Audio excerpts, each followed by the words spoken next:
I already got the expandable hose. I love these flexible hoses. This is my second one. And what I really like about this one is it comes with 3/4 inch connections on both ends. So I don't have to have any adapters on there. I didn't like that about the last one I got.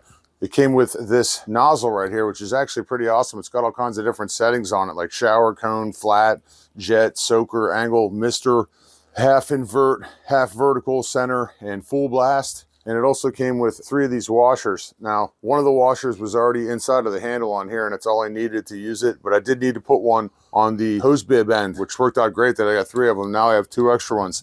While the hose is empty, fully extended, it is 20 foot long. Watch what happens when I turn this thing on, when I put the water into it. As soon as you turn the water on and fill it up, it just starts to expand. It was 20 foot. My yard is 50 foot long. Here I am to the end of my 50 foot yard. Pretty awesome. My favorite is the shower. Another cool thing about this too is it has a mister on it for stuff like this. I've got a bunch of cuttings I'm working on, and I like to mist the tops of them to keep them drying out. Perfect for this.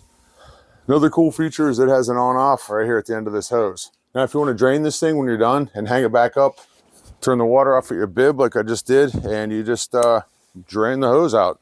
And you can see it starts shrinking. So I can get my fig tree on the way back. And another cool thing about this is it is so easy to hang up. This thing just coils up real nice. There's no muss or fuss about it. It's not hard at all to coil up. You can see it's just so spongy and flexible and easy to use that it's super easy to hang up on here and coil up and keep for ready until next time.